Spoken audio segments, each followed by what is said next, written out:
Point are Kentucky's Rand Paul and Arizona's John McCain. One more Republican no would kill the bill. And as you heard, Maine's Susan Collins said yesterday it's very difficult for her to envision a scenario where she would end up voting for the bill. There's also been a great deal of attention on Alaska's Lisa Murkowski, who opposed health care reform back in July.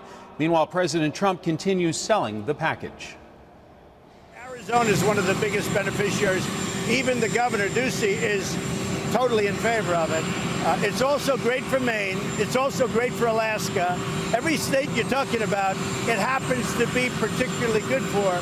So I don't know what they're doing, but you know what? Eventually we'll win, whether it's now or later. This morning, a Republican senator representing a rural state says Graham Cassidy would be great. South Dakota actually comes out to the positive. We were a non-expansion state. We'd actually applied for expansion, but we were turned down because we couldn't agree on the conditions of it. So in South Dakota, we will go anywhere from several $100 million to an excess of $1.2 billion over a period of 6 years. So we're actually on the positive side of this.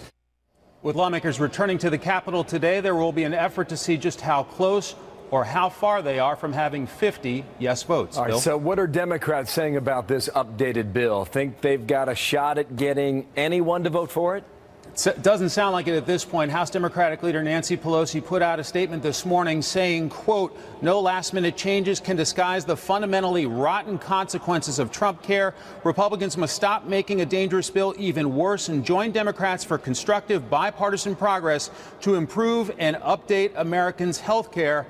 Another Democrat in the Senate says this bill would be terrible for her state, Michigan. We would see $140 billion in lost health care funding for coverage. And the state budget that the governor just signed is only $56 billion. And so when they say the states are going to make up the money, there's not a chance. The Senate Finance Committee is due to hold a hearing on Graham Cassidy this afternoon. In a critical week, this could get feisty. Bill? Thank you, Mike. Mike Emanuel on the Hill will be back with you all week long. Thank you, Mike. Shannon. He's going to have a busy week. And for more on this, Britt Hume is Fox News senior political analyst. Good morning, Britt. Hi, Shannon. All right, I want to play a little bit of what the White House Legislative Director Mark Schwartz said about where they stand right now, and then we'll get your reaction. This is our last best chance before the September 30th deadline to get this bill done. It comes down to 4 senators, as you mentioned. Right now, Senator Paul, Senator McCain, Senator Murkowski, and Senator Collins are the ones that we're trying to convince to get 2 of the final 4 votes in order to repeal Obamacare.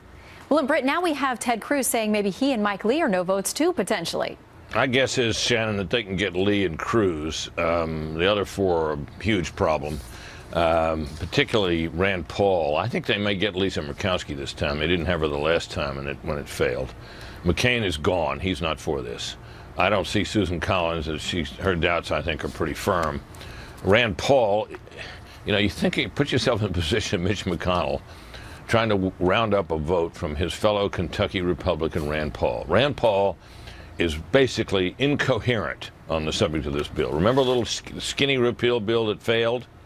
That did very little compared to this bill, and he voted for that. So along comes this, and he says, well, this isn't full repeal, this isn't what we promised. Well, it's more what they promised than the bill he just voted for is, and now he's against it. So I'm thinking, if I'm a leader trying to convince this guy on a vote like that, I don't know how you do that. I mean, most of the time when you are dealing with these politicians and you're trying to figure out how you might be able to get them to vote or why they're not with you, there's some rational reason for it. Or they say, well, you know, at home, this is just poison for me. It's political suicide. Well, you can understand that. Or this hurts my state. Well, you might be able to sweeten it for that state. But when somebody's argument, it just doesn't make any sense at all. I don't know how you do it, and I'm not sure they can. So I think this looks pretty bleak. Well, Senator Cassidy, who is also a doctor, just like Senator Paul is, has said that, you know, the door is open. And apparently, you know, he's reached out. There haven't been conversations, at least not when Cassidy was on the show talking with Bill last week. So we wonder if they've had any conversation. In the meantime, Susan Collins, another GOP senator that the White House knows they have to win over. Here's a bit of what she's had to say. When we're dealing with a sixth of our economy and millions of people, you can't do sound health insurance policy this way. You need to have extensive hearings. The Democrats must come to the table, and that is what we should be doing. Okay, Democrats must come to the table, but Britt, if you can't corral all 52 Republicans, if they miss this deadline this weekend, then you need 60 votes. I mean, do you foresee any scenario in which that happens? No. I mean, this business, McCain objected to this too, that it's not bipartisan. Well, there is no bipartisanship available on this issue. Democrats are in lockstep. They want to keep Obamacare in place to the greatest extent they can. They're not going to vote for anything that moves it out to the states. They're not going to vote for that. You're not going to. This bill is a reflection of the deep differences within the country on this issue and others. And this is simply not a case where you can do anything like what the Republicans are trying to do and expect any Democratic support. So you can complain all you want about the lack of bipartisanship, but if there were real bipartisanship, you'd think there might be a couple of Democrats willing to vote for what the Republicans are trying to do. There are not. So that's a pipe dream. It's not even worth talking about. Well, for voters who listened to promises for 7 years and watched them take numerous votes, including full repeal, they're now asking why the GOP has the White House, Senate, and House and can't get something done. And with good reason. But you have members of the Republican caucus who voted for something far more stronger medicine than what they're looking at now, who are now no votes. I don't, that's a tough situation. It's a head scratcher for a lot of folks. Well, the politics have changed. The people have gotten used to Obamacare and adapted to it. And of course, there's a big entitlement increase in the middle of it. And those things, that's the Medicare expansion. Those things are very difficult, if not impossible, to undo. So that's what they're up against. It's not easy. It shouldn't be impossible, though, and so far it's proved to be. Well, 5 days left to go, Britt. We always go to the cliff, so we'll see what happens. Thank you for your time this morning. Good to see you. You bet, Shannon. Fresh reaction now from the league. Fox News alert now in the battle with the NFL. 200 players kneeling during pregame national anthem ceremonies on Sunday. This after President Trump called on the team owners to fire or suspend protesting athletes. He said this. I think it's very disrespectful to our flag and to our country. So I certainly think the owners should do something about it.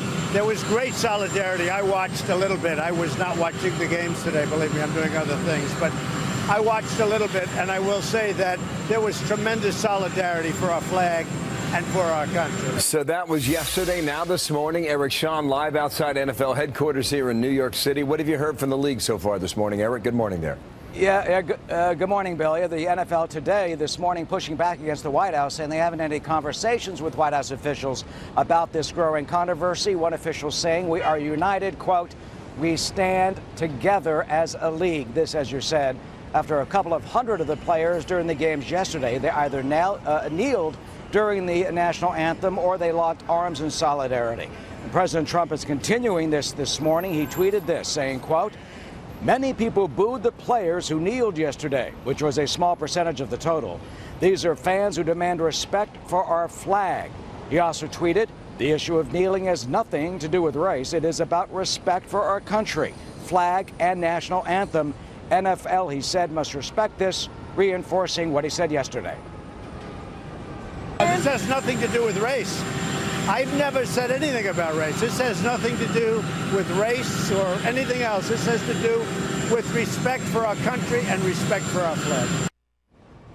Oh, NFL Commissioner Roger Goodell has praised and said he's proud of the players. Quote, "Divisive comments like these demonstrate an unfortunate lack of respect for the NFL," he says, "our great game and all our players, and a failure to understand the overwhelming force for good our clubs and players represent in our communities."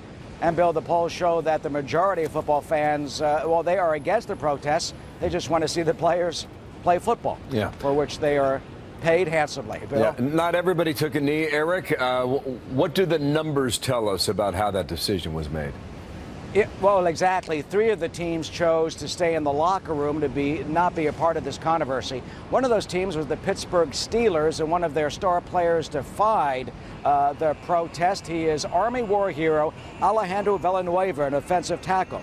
Villanueva held his hand over his heart by the tunnel during the playing of the national anthem. He is a West Point graduate, an Army Ranger. He served 3 tours of duty in Afghanistan and was awarded the Bronze Star for bravery for saving the lives of his buddies in combat. And Villanueva is not alone. Cowboys owner Jerry Jones has told our Cheryl Casson at the Fox Business Network that the gridiron is not the place for protests. I do not think the place to express yourself in society is as we recognize the American flag and all the people that have made this great country, the very opportunity for us to be there in front of the nation. So that's not the place to do anything other than honor the flag and everybody that's given up a little for it. Oh, there are fake quotes on the internet from Jones threatening to fire any Cowboy who does kneel. Those are not true. But the Cowboys do play the Arizona Cardinals tonight. Yeah. So we'll see if indeed these protests continue on Monday Night Football. Thank you, Eric. More reaction from the league as we get it. We'll see what the commissioner has to say following all that. Eric Shawn here in New York City. Game day night, as you mentioned. Game Thursday night in Green Bay. Then you've got a whole slate of weekend games next weekend, too. Where will we be then? Yeah.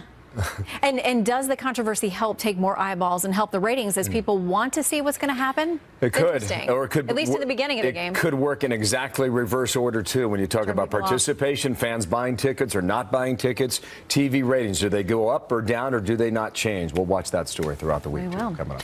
Coming up, North Korea says it is not a matter of if, but when it will strike the U.S. mainland. 세계 최대의 핵 보유국이. What else could be a bigger threat than the violent remarks such as pouring fire and fury, total destruction coming from the top authority of the world's biggest nuclear power? And President Trump firing back on Twitter. What is it going to take to lower the temperature on the rising tensions? Plus this.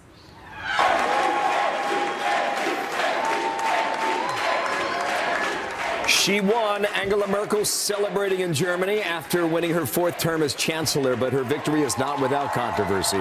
Details on that in a moment. Shannon? And the White House expanding the list of countries and conditions on its new travel ban. Will the new restrictions put an end to the legal battle over the ban? Judge Andrew Napolitano joins us live. This is something the Trump administration is going to argue is based not at all in religion and is based specifically in safety standards for people entering the U.S.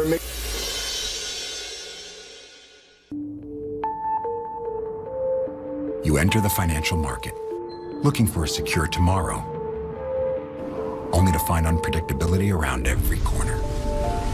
That's why the wise investor turns to Assured Guarantee. Because the municipal bonds we insure guarantee timely payments of your principal and interest in full, making them one of the most secure investments on Wall Street or any other street. Assured Guarantee, the proven leader in municipal bond insurance. It was getting to be a struggle to get in and out of the tub. Yeah, we were really worried about falling. And we needed a solution to stay safe in our own home. So we got an American Standard walk-in bath. American Standard is celebrating over 140 years in business with our best offer on our Liberation walk-in baths. They have a lifetime warranty on the bath, the installation, including the labor. I've never heard of that before. American Standard has the only walk-in bath with over 20 comfort and safety features, including an ultra-low entryway, 44 massaging jets to help relieve aches and pains, and our patented quick drain technology, which drains your bath in less than 2 minutes. Other brands can leave you sitting in the cold. So call now for your free information kit. For a limited time, get $1,500 in savings, including a free American Standard right height toilet. Don't delay. Call 1-800-425-8414 for your free information kit, $1,500 in savings, including a free toilet. That's 1-800-425-8414. Are you thinking of buying a stair lift? This essential free guide to buying a stair lift will tell you how a stair lift can improve your life in a few easy steps. All your questions answered. What should I think about when buying a stair lift? What type of stair lift will suit my home? What difference can a stair lift make to my life? This free guide produced by Acorn Stair Lifts will make it easy for you to choose the stair lift that's right for you. So call now, 1-800-583-5565 for your free copy today. When it comes to strong bones, are you on the right path? We have postmenopausal osteoporosis and a high risk for fracture. So with our doctors, we chose Prolia to help make our bones stronger. Only Prolia helps strengthen bones by stopping cells that damage them with one shot every 6 months. Do not take Prolia if you have low blood calcium, are pregnant, are allergic to it, or take Exgeva. Serious allergic reactions like low blood pressure, trouble breathing, throat tightness, face, lip, or tongue swelling, rash, itching, or hives have happened. Tell your doctor about dental problems, as severe jawbone problems may happen, or new or unusual pain in your hip, groin, or thigh, as unusual thigh bone fractures have occurred. Speak to your doctor before stopping Prolia, as spine and other bone fractures have occurred. Prolia can cause serious side effects, like low blood calcium, serious infections, which could need hospitalization, skin problems, and severe bone, joint, or muscle pain. If your bones aren't getting stronger, isn't it time for a new direction? Why wait? Ask your doctor about Prolia. You can't just inherit 4,000 acres. Dad, I'm not saying... The taxes. Amanda, you'd get killed on the taxes. I was going to say, there's a way I can buy the business. We set up a trust, and that's how we transfer the stock. But the estate taxes? There are no estate taxes. And you keep getting paid, same as before. Let's run this by BDO. It was their idea. People who know BDO. We are waiting now because North Korea's foreign minister apparently is going to hold a news conference moments from now right here in New York City. This all comes after he warned on Saturday at the UN that a strike against the U.S. mainland is, quote, inevitable. President Trump had called Kim Jong-un Rocket Man just days earlier in his speech and threatened North Korea with total destruction if it threatens the U.S. or one of our allies and doesn't change its ways. The next day, U.S. bombers and fighter jets flew off the coast of North Korea, the farthest north of the DMZ that they've flown in this century. Former CIA officer Buck Sexton joins us now to break it down. Good to see you.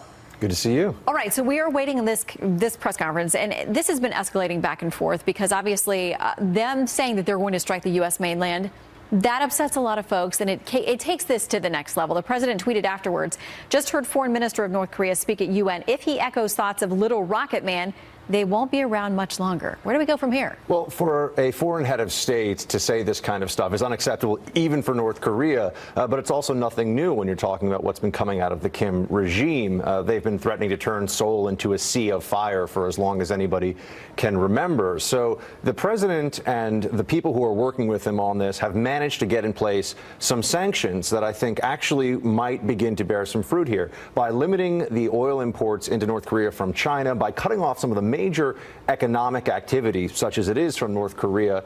That's going to perhaps tone things down a little bit, if not in terms of rhetoric, at least in terms of the actual provocations, the firing of missiles, the activities that go well beyond the lines of what's acceptable. What do you make of the U.S. Air Force flying a number of jets, bombers, those kinds of things, much further north than we ever have done before? The Pentagon says it was intended to be a show of force to show North Korea what the possibilities are for the president, what the military capabilities are that are now at his fingers. I think it's a helpful reminder to Kim Jong-un that the U.S. military is most powerful, not just in the world today, but in the history of the world. And if he were to decide to make a very poor decision and actually go after us or one of our allies, they would face annihilation and destruction. Look, the North Korean regime has, for a long time now, been relying on visuals, been relying on propaganda to prop itself up. I do think that one part of the discussion that doesn't get enough attention is that for authoritarians, mockery and being challenged in that way is one of the only things they really can't abide. So President Trump speaking this way about Kim Jong-un,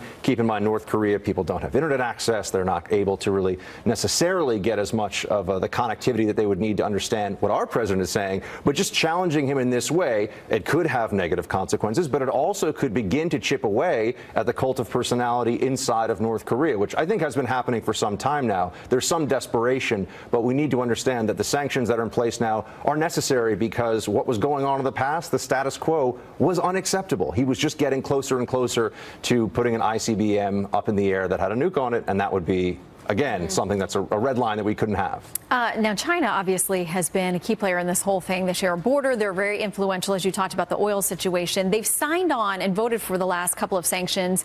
But folks say it's after they were watered down to meet with China and Russia's approval. How much fear do you think they have at this point? I mean, clearly the tensions have risen and people have said up to this point China doesn't see an interest in getting too involved in this. The status quo works for them. Has that changed? Well, China doesn't want the implosion of the North Korean state. They don't want a U.S. ally on the entire Korean peninsula all the way up to their borders. And they certainly don't want a refugee crisis if there were to be major economic disruptions inside of the North Korean economy.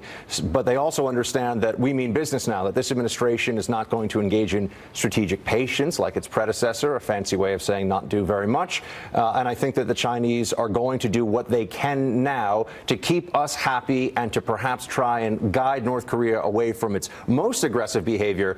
But they're not going to go all the way, and they're not going to try and get regime change. So there are some places that the Chinese cannot be pushed on the issue of North Korea. All right, Buck Sexton, always good to see you. Good to see you. Thanks for coming in. Thank you. Bill? 21 past the hour now. Big week on health care. You know that seems to be at a stalemate for the moment. And now the effort to reform taxes moving forward. New details just out where your tax rate may go next. That's coming up. We think we're going to bring the individual rate to 10% or 12%, much lower than it is right now. This is a plan for the middle class and for companies so they can bring back jobs.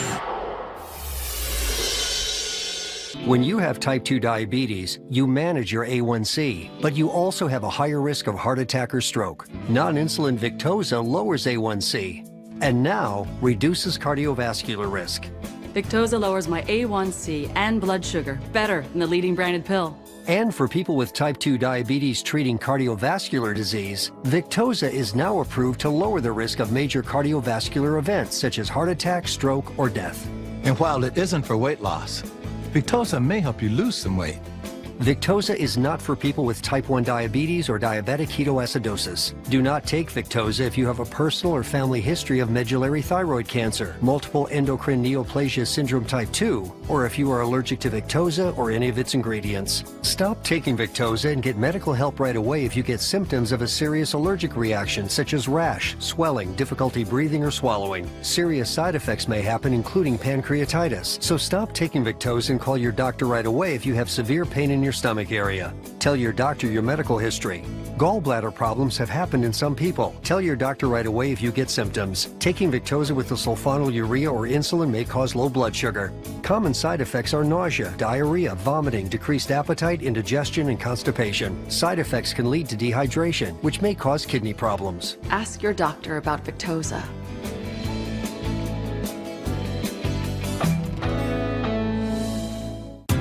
If you're 50 or over, what comes to mind when you think about healthcare?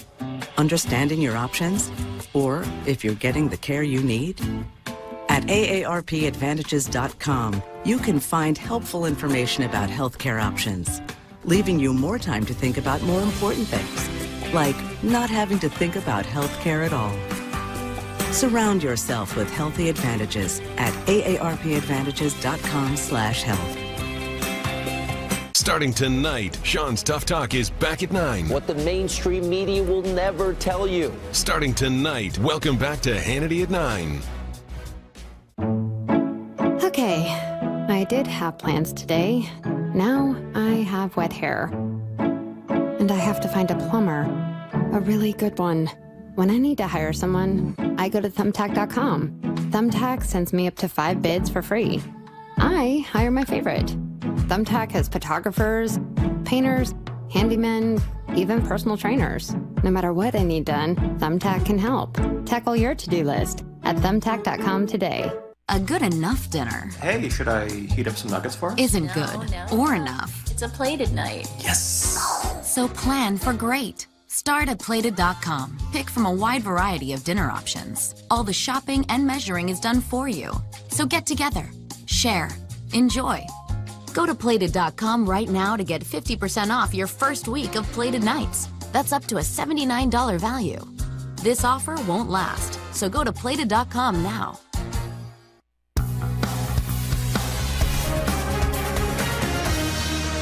We have a tax plan that's totally finalized.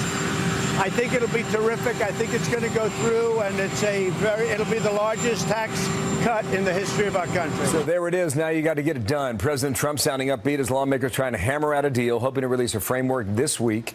Republicans on the Ways and Means Committee getting together last night for a retreat on the issue of taxes. Well, how Congressman Jim Renacci was there and with me now in studio, and good morning to you. What did you talk about? What does it look like? Well, we talked about the structure of the plan, and again, a lot of this has already been talked about for the last 6 months to a year. We're talking about lowering rates. We're talking about lowering corporate rates. We're talking about making sure that individual rates are lower, so take-home pay is greater. Again, all these things have